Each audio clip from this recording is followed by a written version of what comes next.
good-looking faces staring back at me. You should see the fucking state of some of my audiences back home. Look at you all, you've all got your own teeth. It's... Oh, and they got my request to put all the sexiest people on the front row. Very nice. Oh, always one that slips through the net, so good to see you. Very brave indeed. Good night, was it last night, eh? I want to find out exactly who we've got in the room.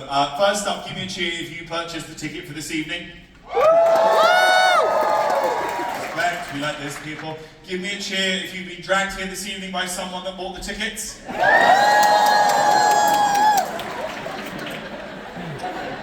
very honest in Seattle, aren't we? Give me a cheer if you only came here this evening because you were hoping I'd bring my dad.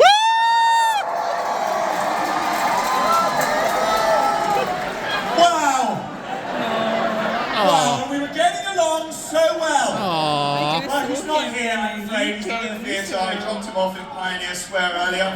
Aww. He's making some very eclectic new friends. Winston is buried in 6 feet of snow. Devil child. Yes, me and my dad, we had a show together on Netflix called Travels with My Father. No, we're done now. Okay, we've had a falling out. The official statement is that I am stepping back as a senior member of the family. I'm moving to America. I've asked Tyler Perry if he's got any spare houses. I'm going to do a book in which I trash talk him and tell the world about my frostbitten penis. 30 seconds in. 30 seconds it took us to get to Prince Harry's frostbitten penis tonight. That's a record. No, don't worry about my dad, by the way. He's absolutely fine. He is like living his best life, thriving. Oh my god, he's got side hustles galore. He never fucking stops. He's got his own podcast now. He's doing reality television. The other day, I was watching HBO's The Last of Us. He popped up as one of the living dead. Aww. No makeup required. You've heard of Nepo babies. I'm the first person ever to have a Nepo dad. You know, I'm pleased that we've severed ties, because my dad was such a liability, okay? You know, we live in the most sensitive time in human history, and I somehow had managed to tether myself to a human hand grenade. And he was only getting worse, because his hearing has started to go, okay? Now, let me explain why that's an issue. I'll give you one such example. The other day, he was doing some promotional work with my mum for this silly little podcast of theirs, and they were being interviewed by the prestigious BBC Radio. BBC, oh yes, we've got some fans of BBC Radio in the house tonight. Very sophisticated in Seattle, yes. Anyway, so, yes, she was being interviewed by this lady, and the lady asked my dad if he was a horny person. Oh. My dad doesn't need much encouragement to steam into a question like that. He was like, well, not so much these days, but in my youth, when I had a little bit more gas in the tank, I used to go like a rattlesnake, didn't I, Hillary? Silence, tumbleweed in the BBC radio studio, and my mum turned to him and went, Michael, she just asked if you were a morning person. Oh. God. I don't want to be associated with that.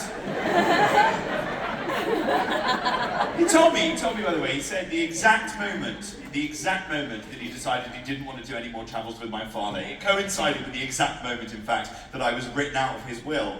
And it was the moment that I tricked my father when we were traveling in Los Angeles into doing naked yoga. Yeah. Not an experience he will be rushing back to anytime soon. I mean, to be fair, not an experience that I would be rushing back to anytime soon either. But my one piece of advice, if anyone is ever considering doing naked yoga, is this. That is a class you definitely want to arrive early for. That is not a class that you want to get there late like I did and be stuck on a mat at the back of the room. It was an eye-opening experience. It was an everything-opening experience. I saw internal organs that day. To quote my dad directly, I haven't seen that many arseholes lined up in front of me since my Bentley got stopped by climate protesters.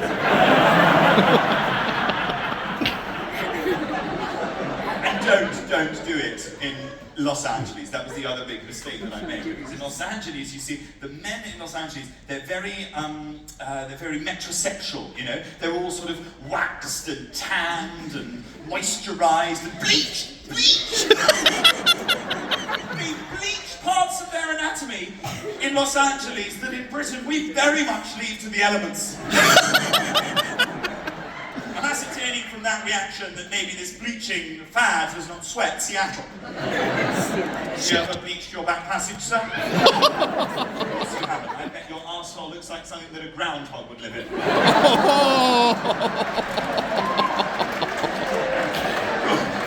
Your wife nodding very earnestly. Absolute disaster back there, Jack. Great, I'm going to be able to make eye contact with you for the rest of the night. So, no, back to the naked yoga. The bleacher, the guy in front of me, on the yoga mat in front of me, I mean, oh my God. He bent over at one point to do downward dog, although, admittedly, from my angle, it was more of a winking cyclops. I don't know what kind of materials he was using to buff this thing up, but it was effervescent. He bent over, it was like opening the door of a fridge, it just lit up the room. I mean, truth be told, it'd be quite useful to have around the house during a recession. It'd save a fucking fortune, just stick it next to the bed like an erotic nightlight. Excuse me, Alonso, I just want to do some bedtime reading. Could you touch your toes?